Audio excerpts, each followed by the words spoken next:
Anda boleh nggak suka dengan Soeharto, saya dalam hal ini suka. Kenapa? Karena dia mengundurkan diri, dia tahu diri gitu loh. Oh, jadi padahal dia masih punya kemampuan memerintah TNI, memerintah Polri untuk sikat demonstran atau siapapun. Mampu dia.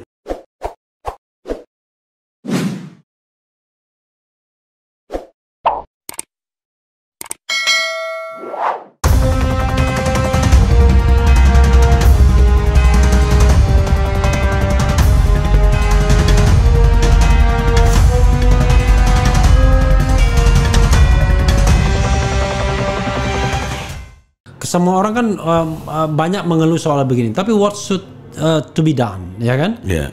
Apa yang harus dilakukan? Ya, saya sudah lakukan, gugat Jokowi. Oh, kan jelas itu, terukur. Jadi maksud abang, maka nanti kita lihat yudikatif pemerintahan ini ya, harus diakhiri secara konstitusional. Konstitusional, nggak boleh kita. Ya? Tidak inkonstitusional. Kan antum sering lihat juga di video saya lihat. Kan? Kalau menjatuhkan presiden boleh, asal konstitusional. Iya. Kalau yang nggak boleh itu inkonstitusional, makar, bikin gerakan-gerakan anarkis, ya itu yang nggak boleh. Kita gugat ke pengadilan boleh.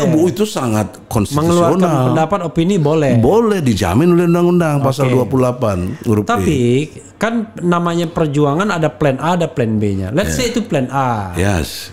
Kalau misalnya belum berhasil, saya tidak mengatakan tidak kan, belum. Kan plan B-nya kan tetap harus ada pemilu 2024. Saya tetap konsisten di situ. Iya. Saya tidak sependapat dengan Habib Rizik berkait dengan pengadilan akhirat. Oke. Karena itu nanti. Semua kita yakin ada itu. Ngapain bicarain nanti? Dan kita udah nggak ada di situ. Iya. Lebih baik pengadilan rakyat. Oke. Pengadilan rakyat ini yang paling solutif. Ya, kalau dulu saya mengistilahkan gara-gara ini saya ditangkap si people power. Oke. Saya bilang people power itu sesuai dengan koridor dari Pancasila dan Undang-Undang Dasar 45, yaitu kedaulatan rakyat. Anda mau bantah bahwa rakyat yang berdaulat di negeri ini? Lihat pasal 1 ayat 3 juga. Iya. Ya, ayat 2-nya juga. Jadi oleh karena itu di dalam pengertian hukum saya menghimbau masyarakat nih. Pengadilan rakyat itu satu peluang. Oke. Di depan mata dan konstitusional.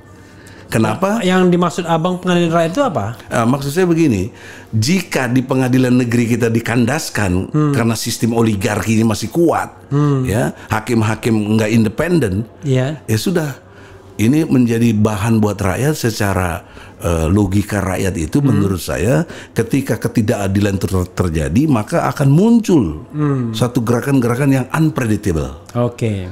Sudah pasti karena orang itu kalau tidak mau bahasa konstitusionalnya adalah ekstra konstitusional. Ekstra konstitusional dan itu sah. Contoh siapa? Soeharto baru 3 bulan kemarin berkuasa. Iya. Copot. Yang penting dengan cara dia mengundurkan diri. Tadi tidak melanggar hukum. Oh tidak. Tidak merusak properti, tidak menghilangkan nyawa. Maka dengan hormat. Anda boleh nggak suka dengan Soeharto, saya dalam hal ini suka. Kenapa? Karena dia mengundurkan diri, dia tahu diri gitu loh. Oh jadi. Padahal dia masih punya kemampuan memerintah TNI, memerintah Polri untuk sikat demonstran atau siapapun. Mampu dia. Jadi abang menginginkan pemerintah sekarang mengundurkan diri. Iya. Oke. Nah kalau ini dia nggak mau, inilah public enemy-nya gitu loh. Oke. Jangan kita bicara program-program lain. Karena logika saya kalau ini selesai, semua yang tadi dibicarakan itu selesai semua. Oke. Ngapain kita bicara ini, bicara itu? Jadi kalau tidak mau tadi ekstra konstitusional. Ekstra konstitusional. Tapi yang terukur. Berarti jangan ada kerusuhan. Saya nggak tertarik dong bicara 2024. Abang nggak mikir 2024? Enggak. Oh enggak. Oke bang. Kalau itu bicara konstitusional, kita lihat yang waktu dekat aja nih. Oke. Karena orang udah pada muak banyak. Ini yang ngomong MUI loh. Oke. Anwar Abbas. Iya dia ngomong semua masa udah muak katanya. Nah, ini public enemy harus ditangkap sebagai satu pemahaman. Tapi benar. Maksudnya oleh karena pemikiran itu mengenai public enemy yang harus kita tangkap ya. Makanya bukan public enemy yang ditangkap. Bukan.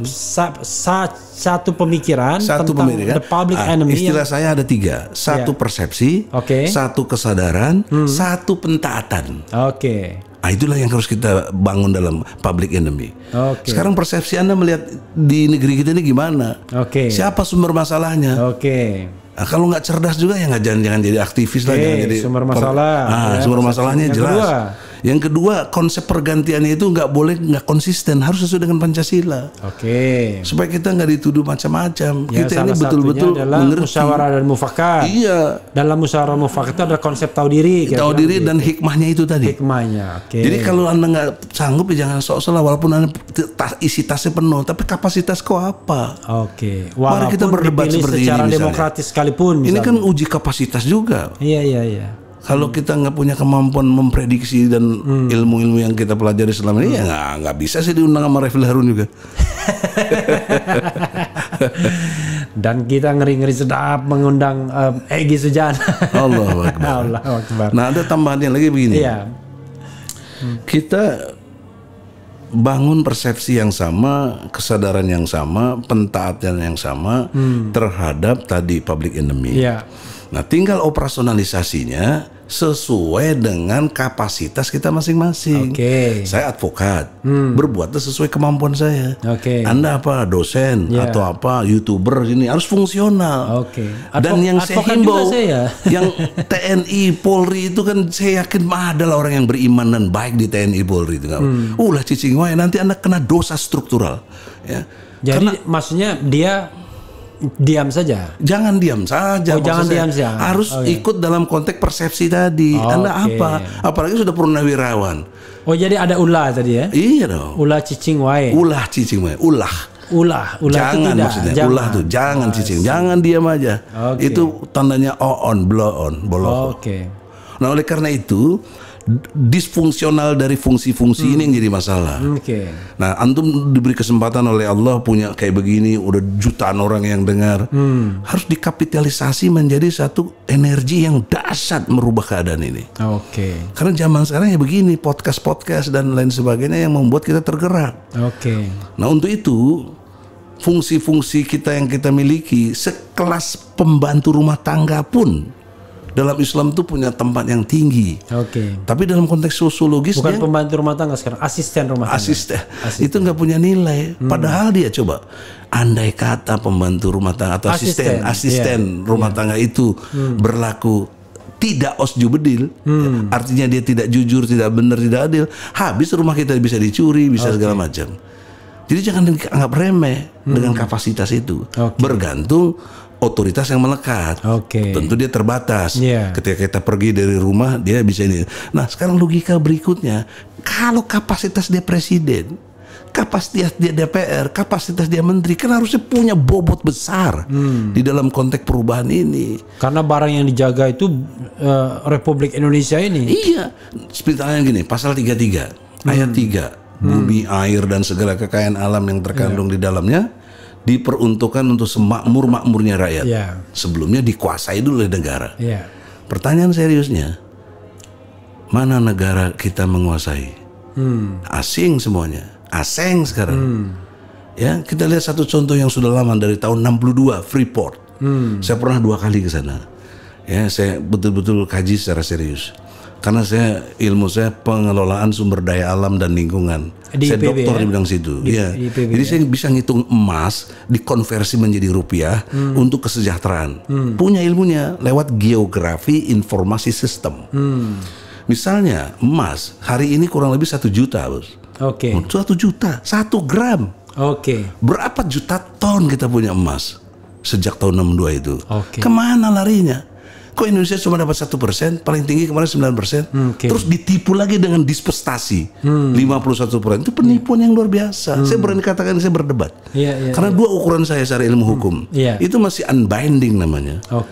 Apa ukuran unbindingnya? 2, pengelolaan dan pengawasan masih pada Freeport, bukan pemerintah Indonesia. Kok kenapa diklaim 51%? 50% tuh on the paper, di atas kertas. Iya, tapi kan nggak bener, prakteknya nggak bisa ngapa-ngapain. Itu kan omdo. Ya, ini kan bertentangan dengan pasal 33. Ini harus jadi public enemy juga gitu loh. Caranya gimana? Saya udah ajarkan teman-teman HMI terutama ya, PPMI yang bisa saya kasih nasihat lah. Itu datangi gubernur-gubernur, datangi bupati-bupati, datangi wali kota, di daerah dia inventarisir berapa banyak sumber daya alam di daerah itu. Coba kalau ini jadi isu sentral dalam penegakan pasal 33, ngeri bos. Jadi kita bisa ukur si bupati, si gubernur, lu apa? Lu nimpe banyaknya. Karena tidak mungkin harta yang ada di Jawa Barat misalnya, itu kok masih banyak yang miskin di Jawa Barat. Oke. Misalnya di Cianjur Tengah, apa ke dalam, ngeri saya ngeliatnya bos. Ya, di kita Banten sebelah sana ada Baduy, kok masih malah dilestarikan hal-hal yang sifatnya keterbelakangan. Bahkan di Papua sendiri masih banyak yang pakai koteka. Sementara emasnya luar biasa. Saya pernah hitung bos, satu orang Indonesia kalau sekarang kurang lebih 275 juta dari emas ini akan dapat dikelola oleh kita sendiri dan dibagi konversi buat rakyat itu 200 juta tanpa kerja. Per tahun? Per tahun. 200 juta untuk satu rakyat? Iya. Oke. Asal bener hitungannya dan kita jangan diambil asing. Iya. Kalau hutan, ya, saya sama dulu almarhum ketua Gerindra tuh, Pak siapa dulu yang almarhum? Dia yang hitung, dia Pak Suhadi. Pak Suhadi. Iya. Tahu berapa hutan kita ini? Bagaimana mas? Per bulan, per satu orang Indonesia bisa terima 10 juta. Oke. Boleh tanya Pak Suhadi, mungkin konsep dia masih ada. Artinya dia di Gerindra waktu itu, tapi kok nggak jalan konsep itu?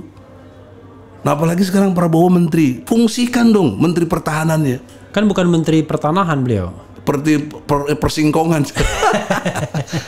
Ya disuruh ngurusin singkong gimana nggak masuk akal ya. Tapi itulah yang saya maksud. Ini harus jadi public enemy secara konsep. Oke. Ini konsep yang sudah disediakan oleh UUD 45. Oke. Tapi kenapa kita tidak bergerak gitu? Aktivis-aktivis tidak bergerak ke situ. Anda bayangkan kalau tiap gubernur didatangi oleh aktivis-aktivis yang ngerti ilmu lingkungan hidup, mencret sebentar juga tuh. Kalau enggak ada KPK. KPK kita kondisikan, lo cepet tangkap dong orang kayak begini. Kan hal-hal begini bukan delik aduan, tapi bisa ditangkap langsung. Nah itu konsep besar saya, betapa cerdasnya presiden yang kita harapkan untuk ke depan ini mampu mengelola sumber daya alam yang ada di kita. Anda harus jangan pikir kita ini Masya Allah. Dulu 350 tahun lalu tambah 76 tahun lalu Belanda ke kita ngapain? Kan cuma soal rempah-rempah. Iya. Sekarang bukan lagi rempah-rempah, ada nikel, ada batu bara, ada emas. Dahsyat sekali. Dahsyat. Ya. Hasil laut hitungan saya kurang lebih 500 triliun per tahun tinggal dibagi. Berapa? Jadi Indonesia ini kaya raya bos.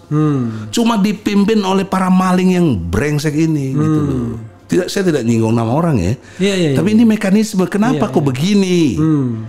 Nah disitulah ada surat Al-Ma'un. Ara'aitallazi yukadzibu bidin. Tahu kamu siapa pendusta agama?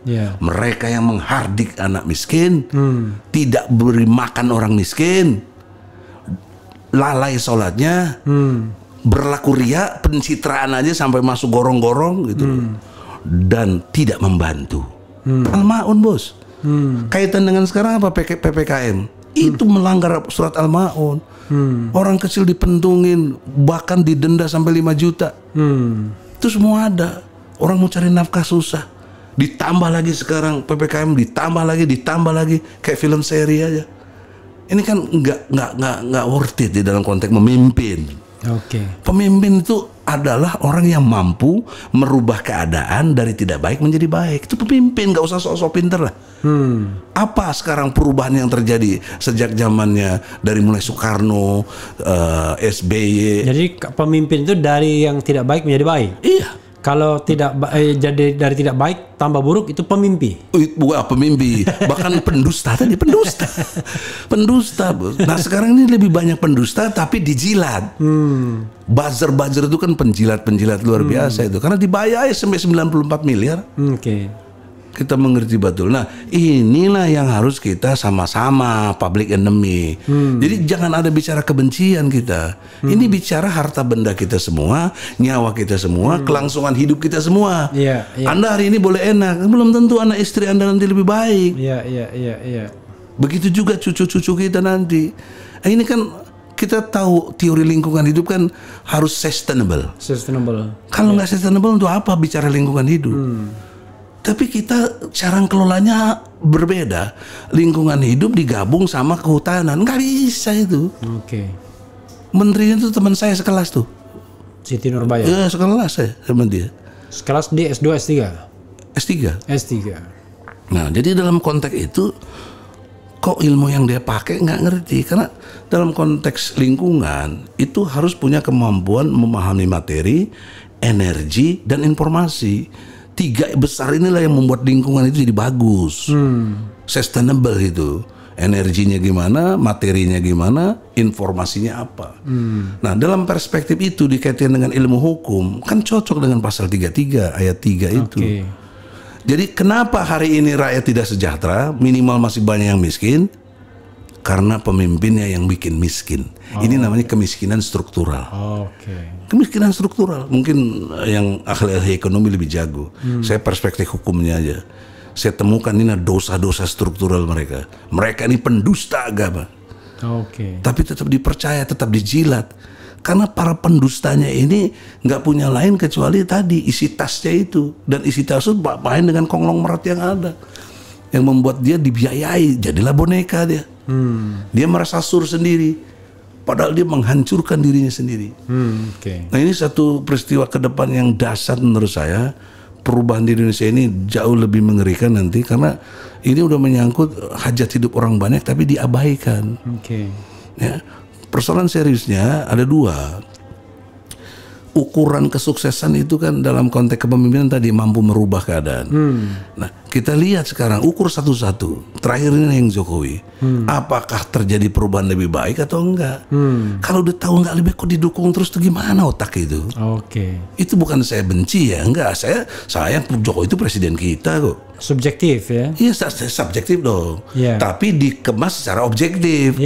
Melihat fakta-fakta, bukan kebenciannya. Nah, itu teori yang saya osjubedil itu. Maka oleh karena itu tidak mengurangi hormat dengan siapapun, terutama saudaraku Presiden Republik Indonesia, jangan tersinggung ya. Anda sadar diri, dalam petitum saya kasih kesempatan untuk taubat. Luar biasa. Kalau nggak mau taubat, Anda mundur. Kalau enggak, nanti rakyat bergerak memundurkannya. Itu konsepnya sederhana. Taubat itu maksudnya mengubah kebijakan. Iya. Kan tobat itu ada 3. 1 mengakui kesalahan, 2 tidak akan mengulangi lagi, 3 mengganti. Nah, gantilah kebijakan-kebijakan yang jangan sampai rakyat dimiskinkan. Dengan listrik, PLN itu menurut hemat saya sumber daya alam yang dikuasai oleh listrik ini paling besar. Ya, setelah itu BRI, setelah itu yang lain-lain. Itu PLN sekarang ini Masya Allah, kita bayar sedikit aja didenda. Tapi bagaimana mendistribusikan nilai-nilai listrik untuk kesejahteraan? Juga kehutanan. Pernah sahabat saya MS Kaban jadi menteri kehutanan, saya kritik, Ban, lu jadi menteri, masyarakat seputar hutan tetap miskin. Apa artinya kau? Padahal dia ambil sumber daya dari situ. Nah, cuma gitu. Sudah. Itu sahabat saya ya. Artinya saya bisa ngomong gitu karena selama ini bersama terus. Tidak bermaksud destruktif, tapi membangun. Nah, lihat ukur kebijakan para menteri yang ada. Kan yang dilihat dapat fee-nya. Seperti Freeport juga. Wah, kita kan tahu lah bagaimana fee-nya yang beredar. Waktu rekaman yang nggak boleh diperdengarkan yang di DPR tuh gimana tuh. Tapi ini udah di depan mata, nggak bisa berubah juga. Ya, juga ada tidak bermaksud ini ya. Misalnya ada menteri yang menguasai semua hal, menteri semua urusan.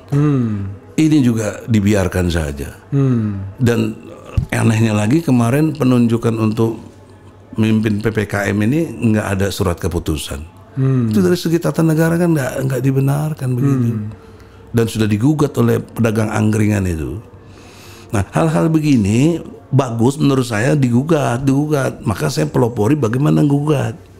yang benar. Nah, gugatlah gubernur-gubernur di daerah, termasuk Anies. Jangan dipikir di sini enak-enak aja. Ini kita ini memang nggak ada hutan, tapi Anda lihat beton itu. Soal rumah Anda ini luar biasa. Saya senang sekali. Banyak gedung-gedung tinggi itu. Kelihatan. Itu kan hutan beton. Berapa investasi triliunan itu? Terus berapa kontek kepajaknya? Mana hasilnya? Yang saya tahu ada kurang lebih 150 triliun APBD. Tapi mana konversinya buat rakyat Jakarta? Nggak nyampe dah 150 triliun APBD. 100 kurang. Iya, dengan segala hal-hal yang nggak terdeteksi kan banyak kita tahu lah. Nah, kalau pakai surat Al-Anfal ayat 1 dan ayat 41 itu ada tentang gonima. Saya sudah ingatkan Anies dalam pengertian gonima. Di situ harus 20% buat rakyat miskin, buat di jalan Allah, buat Ibnu Sabil. Ada surat Al-Anfal. Nah sekarang mana konsep 20% buat rakyat? Nggak ada, bagi-bagi ke sekitarnya itu aja. Mungkin G. Salifah lebih tahu. Teman kita. Tapi maksud saya tidak mengunggah, dia sahabat saya, bahkan adik lah dalam konteks HMI juga.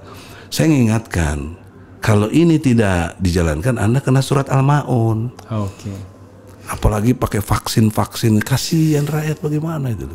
Nah, ini yang saya maksud, gerakan-gerakan yang gini, seperti saya lihat sahabat saya juga Babe Aldo bikin MPR, Majelis Penderitaan Rakyat. Itu benar.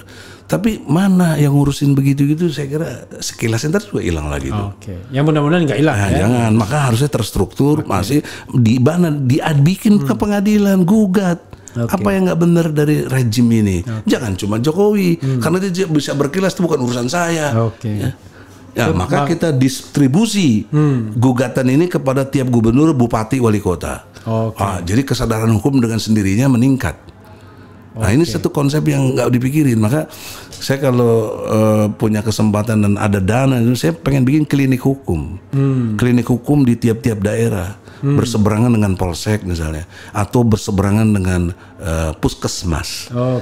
Karena ini nggak pernah diperhatiin. Misalnya pasal 34 UUD 45, fakir miskin, anak terlantar dipelihara oleh negara. Pernah kita dengar rumah yatim nasional? Nggak ada sampai hari ini. Bang, siapa yang ngurus itu? Saya cuma mengingatkan aja nih, sebentar lagi Isa.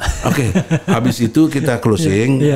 Harapan saya kita sudah menemukan public enemy tadi. Ya, orangnya siapa Anda pikirlah sendiri karena konsep saya sudah jelas. Ya. Kemudian yang keduanya. Dan Abang tidak tertarik bicara 2024? Enggak. Tertariknya adalah ASAP, as soon as possible. As soon as possible.